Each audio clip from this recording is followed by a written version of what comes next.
Hey, I'm Todd. Thanks for watching my video, and do all that good YouTube stuff. Share it, like it, hit the notification bell, thumbs up, subscribe, all the things that you do. Thanks for taking the time to watch my video and saving some money perhaps. I also invite you to check out the links in the description for some long-term savings with the stock market. 2008 Ford Focus SE water pump replacement. Two 10mm bolts hold this in place. Right here has a friction fit. It slides on this. Just lift it up and out, off to the side. Then you get to the 10mm bolts on the water pump.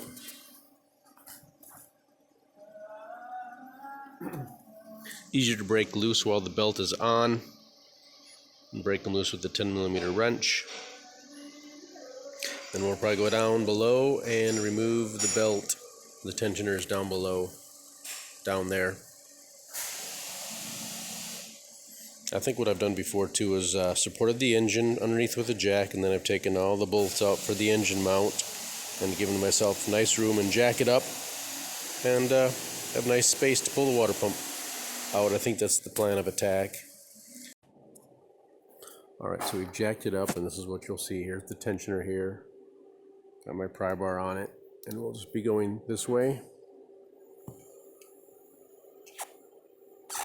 See, the belt loosens up real nice.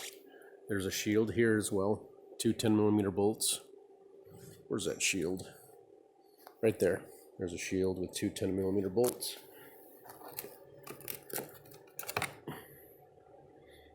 Maybe a third item here. It was not on the vehicle, so be aware of that.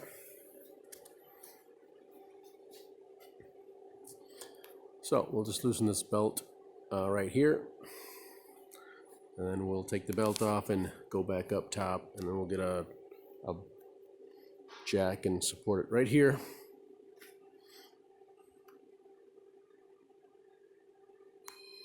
So we used an impact gun and a 15mm deep socket to remove the stud bolt here and the bolt back here and the bolt here. 3 bolts for that. There they are. And we can jack it up with our jack.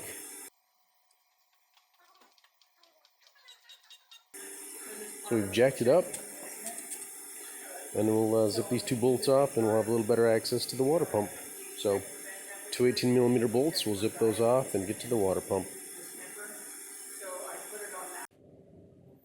So we lifted the engine mount out, lots of nice space, and you can see I'm down to my last 10mm bolt. So we'll just take that out, and then we'll just take this pulley off. Look at that, nice and easy. Maybe clean it up a little bit on the back side where coolant has been going. 3 bolts, and now we can get our probably 3 or 4 water pump bolts, probably 8mm.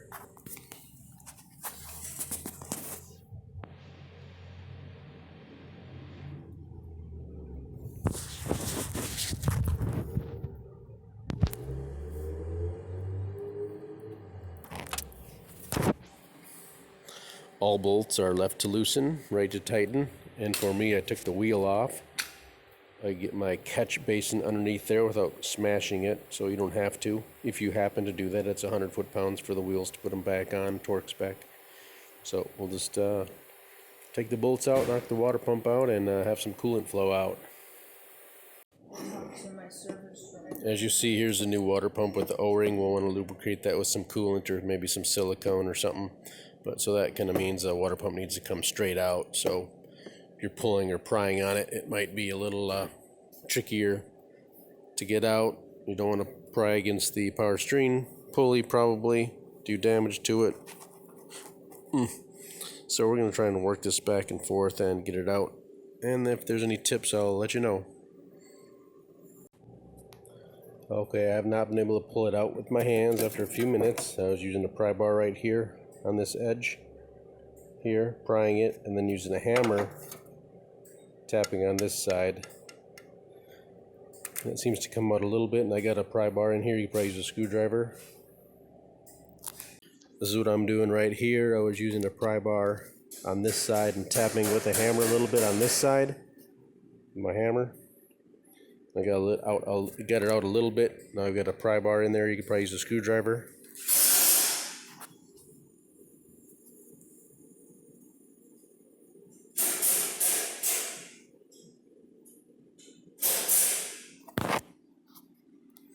And should be able to pry this water pump out. Alright, I've sprayed the O-ring with some silicone spray. You can use some spray or some paste.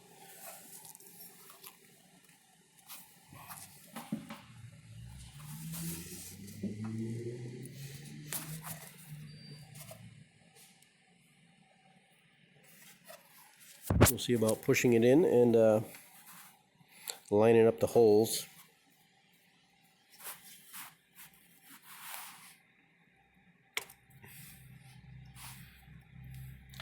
There it is, it's pushed in. Sorry about the lighting. We push it in and we can start the bolts. We can rotate a little bit in there now. So we'll start the bolts and I'll give you some torque specs. Alright, I would start all bolts by hand, make sure they turn in, using a 1/4 inch ratchet with an 8mm. And probably push it in all the way or go around a turn at a time and draw it in, but it's in the torque spec. Sorry about that. Torque spec is 89 inch-pounds. And then 177 inch-pounds for the pulley bolts. And reverse procedure to install and fill it up and tighten everything down and add some coolant to it right here. Push down and turn it. A couple notches there.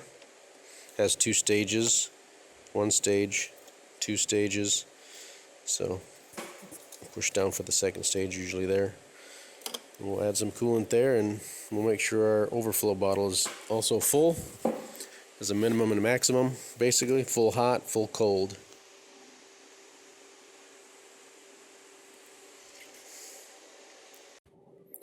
Here's how you can hold things in place with a large screwdriver. Just wedge it between 2 bolts. And you can do your torquing that way if you're doing that, 177 foot-pounds. And we'll, again, as I said, reverse procedure to install. We'll add some coolant. I'll let you know how much I add.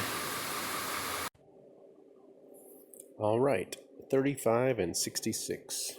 So the bolts, 66 foot-pounds. Correction. 66 foot-pounds for the 2 nuts. 35 foot-pounds for the bolts. Bolts 35, nuts 66. And got this back together here. It's what it looks like when you get your hood opened up. And we'll add, it looks like it takes Ford Motorcraft Premium Gold coolant, so we'll add a 50-50 mix, just like the bottle says, to this vehicle. Then we'll run it, of course, put the temperature on hot inside the car and put the blower fan on. Should run it for like 10 or 15 minutes and you should start to feel some warm air blowing out the vents somewhere. Take it for a 5 or 10 mile test drive, let it cool off, verify your fluid levels cold. Good luck to you. I am having to pour pretty slow up here, just gonna show you what I'm doing.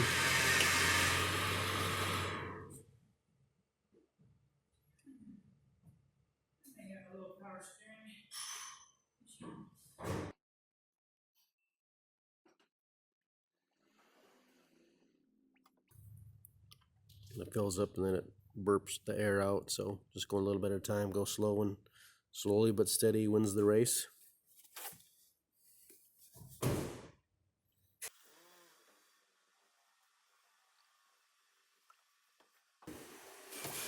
It seems like what I caught in the container was maybe half a gallon to 3/4. I don't think it was a full gallon.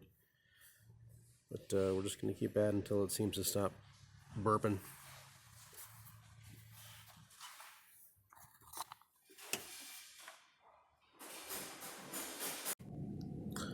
Alright, so we're in the car. It's been running just 2 or 3 minutes probably. But we were revving it up to about 2,500 RPM. If you have an RPM gauge, do that. Starting to feel some warmth out of the vent. Got on hot, blowing in your face. Temperature gauge starting to move. Kind of keep an eye on that. It's fairly often when you're filling up a new cooling system or filling the cooling system, it'll go over a little ways, over halfway. Then the thermostat will open, it'll kind of go back down, so I wouldn't be too concerned if it goes past halfway. Certainly don't want it in the H though. So we'll run it, get some heat out of the vents. We'll just keep doing this and we'll see what happens. And but that's basically what I do. And then take it for a little test drive, as I mentioned, and recheck it when it's cold.